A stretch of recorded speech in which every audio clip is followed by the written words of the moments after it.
Assalamualaikum warahmatullahi wabarakatuh. Bismillahirrahmanirrahim. Hamidanillah tabaraka wa ta'ala wa musalliyan wa musalliman ala rasulillah wa ala alihi wa sahbihi wa man walah. La hawla wa la quwata illa billah, amma ba'dah.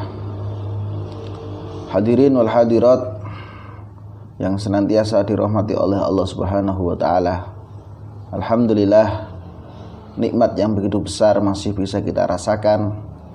Nikmat yang begitu banyak masih Allah berikan kepada kita semua. Salah satunya diberikan kesempatan untuk menuntut ilmu. Semoga apa yang kita pelajari diberikan kemanfaatan dan keberkahan oleh Allah Subhanahu wa taala. Alhamdulillah, melanjutkan kajian kita bab ke-37. Kitab Al-Kabair, dosa besar selanjutnya adalah riya. Riya ini jika dibahasakan adalah suka pamer. Jadi sebagaimana Allah mengabarkan perihal orang-orang munafik. Allah berfirman, yura'unan nasa wa la yadhkurunallaha illa qalila. Jadi mereka bermasuk riya dengan salatnya, dengan ibadahnya di hadapan manusia, dan tidaklah mereka menyebut nama Allah kecuali sedikit sekali.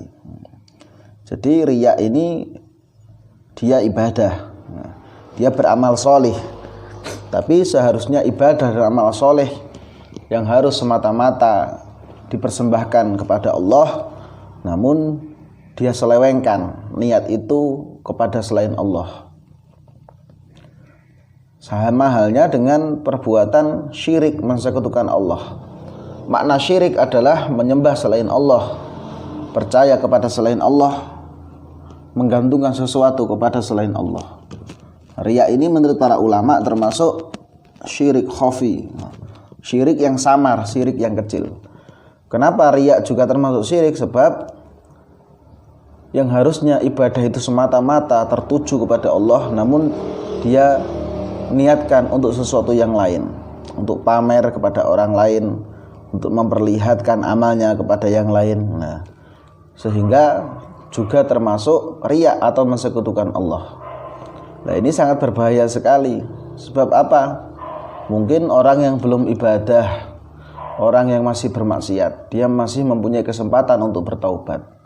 Sementara orang yang telah ibadah bertahun-tahun, amal solehnya banyak, dia belum ada jaminan untuk selamat. Sebab apa? Yang pertama, diterima atau tidaknya yang belum pasti. Dan yang kedua, ketika dia melakukan, apakah ada unsur riya atau pamer kepada sesama yang lain.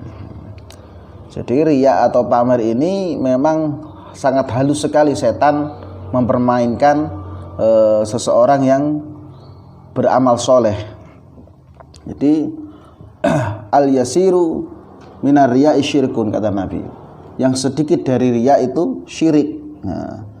Jadi termasuk sesuatu yang paling ditakuti oleh Nabi Muhammad SAW.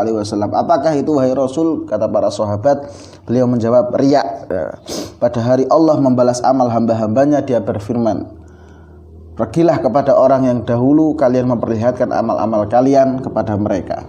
Jadi subhanallah, sebagaimana dalam sebuah hadis yang begitu panjang, Rasulullah Muhammad SAW mengkisahkan, kelak akan ada seseorang yang jihad fisabilillah. Dia berperang melawan musuh Allah untuk membela agama.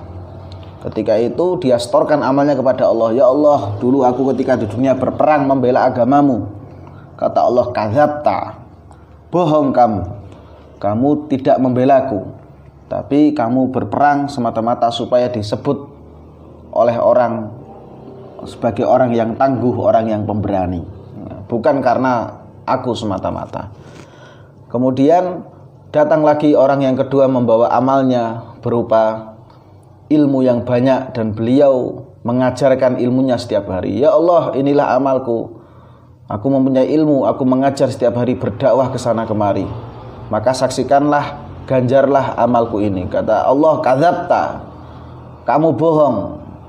Kamu punya ilmu, kamu berdakwah, kamu mengajarkan, kamu menyebarkan agamaku, tapi sama sekali kamu tidak niat untuk aku. Kamu niat hanya untuk supaya dianggap orang yang pintar, orang yang alim, orang yang berdakwah.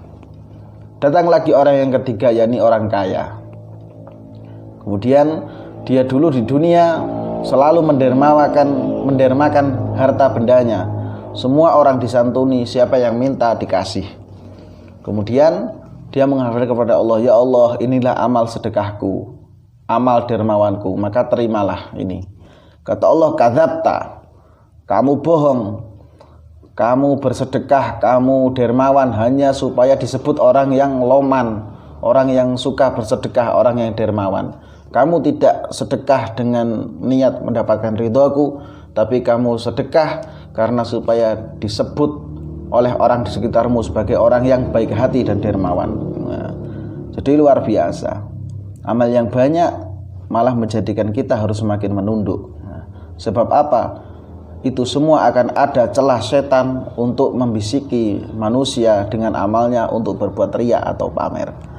Nah, semoga kita semua dijaga dari perbuatan yang demikian. Nah, selalu bisa menjaga hati kita, ibadah kita yang hanya sedikit, ibadah kita yang belum banyak, yang belum tentu diterima dan belum tentu benar-benar kita persembahkan kepada Allah Subhanahu wa taala. Dengan ini terus kita belajar mencari ilmu, berzikir kepada Allah, meminta perlindungan kepada Allah. Semoga segala apa yang kita perbuat, amal ibadah, amal soleh kita, benar-benar kita persembahkan hanya semata-mata kepada Allah Subhanahu wa ta'ala. Hadza minni wal afu minkum. Wassalamualaikum warahmatullahi wabarakatuh.